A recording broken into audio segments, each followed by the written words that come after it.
Buongiorno a tutti e a tutte, siamo molto felici perché oggi inizia finalmente il 3070 Doc Fest. Iniziamo con un documentario fuori concorso, 13 sigarette di Simone Rovellini, e quindi siamo molto felici. Da domani ovviamente la programmazione la potete seguire su 3070docfest.com di tutti i film in concorso e come ultima intervista oggi abbiamo incontrato un regista che arriva direttamente dall'India, e abbiamo qui con noi Prantik Basu, il direttore di Bela. So welcome here, Prantik. Thank you very much to be part of our competition. We are really happy to have your film. It's amazing and it's a really great experience. So where are you now exactly? I'm presently in Calcutta, India. And first of all, thank you for having the film. It's really great to share the film with an audience in Italy. And I hope the audience enjoys the film. And yeah. I'm sure they will, because it's really amazing. And just to help the audience to understand better your film, if you can really present how started this project and why you chose Bela. That I know that also this small village in the eastern part of India has also a meaning in the traditional language, that is time, right? So I think that everything is connected also with the time that is passing in the film, and so which was the process and your how was born also the project itself. So that's a great question, actually. And the genesis of the project was really incidental. I did not plan to make this film as such. I made another film in this village with the dancers that you see in the film, and I just visited their village to show the film to them. And I stayed on and on. I had my camera and I was just shooting the village as such. And over the course of time, a narrative evolved of the politics of the village, the gender dynamics of the village. This particular dance form that we see in the film is only practiced by the men of that village.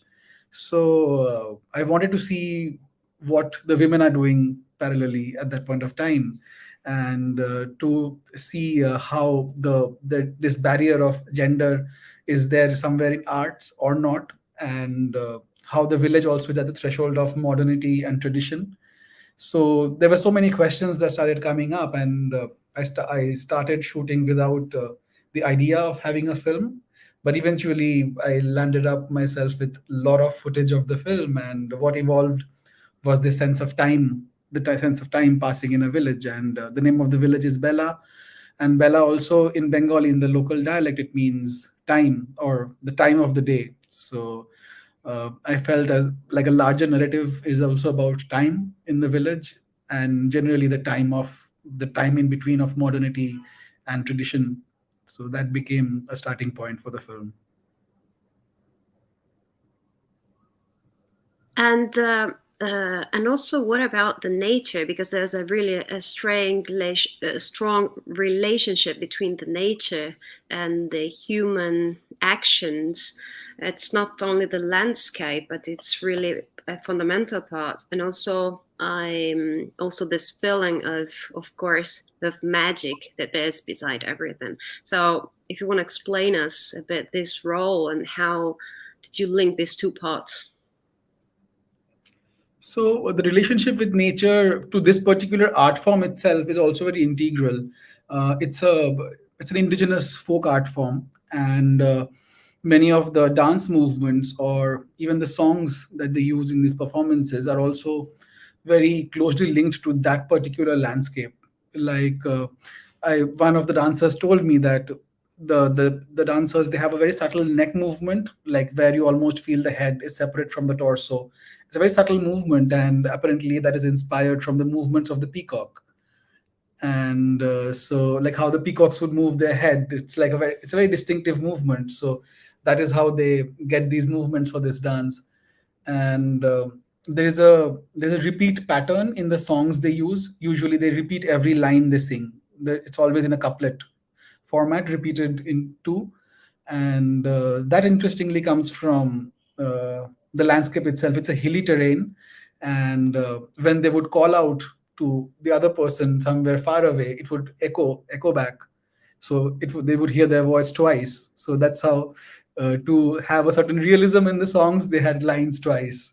So it's very interesting how elements of nature, or these things of movements of animals or echoes for that matter, the color of their costumes, so these things are all inspired from the landscape itself. As a filmmaker, I almost like I'm attracted towards this relationship of nature and humans, and how the human nature is shaped by nature itself. So it's always been a preoccupation in my practice, and Bela was no different. And to see a place so potent in nature and culture, they were blending in together. It was really a great premise for me to work in. I don't know if I answered your question. I deviated a bit, but yeah, I hope I did. Yes, yes, you did for sure. Like, and also, was you were saying about the dance? It's incredible because it's really contemporary. Maybe in the past, while I was watching also this kind of movement, this kind of traditional dances, you had the feeling that there was something old or something sometimes weird, but this was really the first time I saw really contemporary dance movements, action, repeating actions. That is something really contemporary, and I really like it a lot. But did you screen this film to the in the village in Bela? They saw a very late rough cut, but they haven't seen it since its completion and started its festival journey. Because of course, after the pandemic, I couldn't go back, and I was also traveling with my next work, so I haven't gotten a chance to go back with the completed, color corrected, and graded complete film. But they saw a rough cut, which was kind of final, because I tend to show it to the people who collaborate for their approval also, because it is, in a way, this film or their life, their image will go out to the world from my hands. It's very important for me to have their consent, and also like to know what they feel about it. So they were happy to see, almost like a kind of journal entry of their practice, their rehearsals. But yeah, I'm sure we'll do a proper big screening, and yeah, do an open air screening maybe in the forest somewhere. So that is the plan. And how they accept this your presence there? Was it something that disturbed them, or they accept you, or you were really part of the community somehow? Or maybe at the beginning, usually maybe at the beginning it's a bit difficult to, or no, there was no barriers and it was everything okay, and so they were part of it and also stimulating somehow your presence there. It was a longer process than that. I mean, I worked with them almost like 5 years ago in a short film I was making called Shokishona, which was also in Rotterdam. And that is when they had come. I got to know of that group, and they had come to the shoot, and they performed songs and dances. So that is where our friendship began. And when I went back to the village without the intention of making the film, I was just staying there with them as a friend, and they would always see me moving around with the camera. And like, as you know, in India, films are such a popular thing. Like in many parts of the world, filmmaking is popular, but in India in particular, thanks to Bollywood, everyone is always interested in filmmaking. So it took some time to shed that notion of that I'm not working in the, like, quote unquote mainstream popular cinema. And for them it was easier to accept me as a filmmaker who is kind of a more of a practitioner than someone who's going out there in Bombay and making big films. So they saw myself as a fellow artist who is growing with them. And while we were working on it, some of the dancers in the group, some of the artists in the group, they got really interested in the making part, like in the filmmaking part. So some of them would like come and help me in the shoot, or someone would say, I'll record the sound for you, and things like that. It was never, even though I come from the city in Calcutta, and this place is 4 hours away from where I stay, and the social milieu is very different. But I tried to shed that gaze of an urban infiltrator in that space, and not try to like be there as a person with the camera, because the moment you go there, the camera has a certain power. It automatically puts you in a certain pedestal in a way, especially if you're coming from the city. So I try to lose that agency entirely and make it like a very collaborative process. and also the entire film was mostly like the shooting part was mostly me alone. I took a camera person with me and a sound designer, but after a point, I felt like it was becoming more like a film team going there, uh, which were like we would be more closer amongst ourselves. It was not allowing me to be there and blend in. So after a point, I let go of my crew. I was there with the sound recorder and the camera, and just like a one-person crew. It just allowed me more access and for also to build a mutual trust with the village. Yeah. Great, great. And what are you working on now? We are waiting for the next film. So, which are your projects you're working on? So I'm working on a short that I'm currently developing, and also a feature for which we got the Bals Fund from Rotterdam a few years back. We are in the late development stage, and also I'll be visiting Italy for that project in Torino Film Lab. So that's in the late development. Hopefully, we'll shoot it next year. Again, very different from what I did in Bela, but yeah, can't wait to get back to shooting after the pandemic. So yeah, that's what is on cards next. So, great. Can't wait for it. But we have also residencies, so if you want to stay here to work on your next films, for sure you're welcome. So lovely. I'd love to know more about it. it would be really great.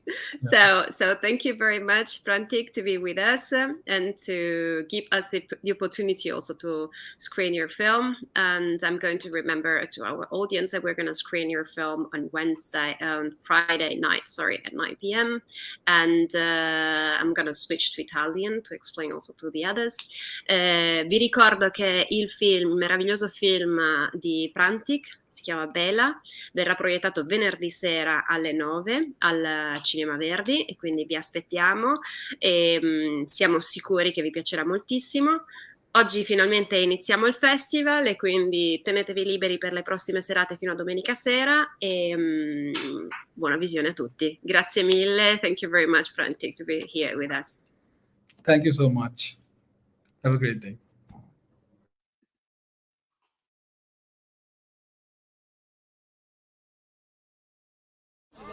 তারপরেও প্রস্তুত থাকবেন একত্রে rural welfare society সভাপতি কার্তিক সিং মুরা। আপনারা প্রস্তুত থাকবেন। এখন মঞ্চে আসছেন সরকার কলাকুশলীর জন্য কৃষ্ণকালী চরিত্র দল মালদা হুড়া থেকে এসেছেন। তৈরি থাকবেন কার্তিক সিং মুরা ও সম্প্রদায়।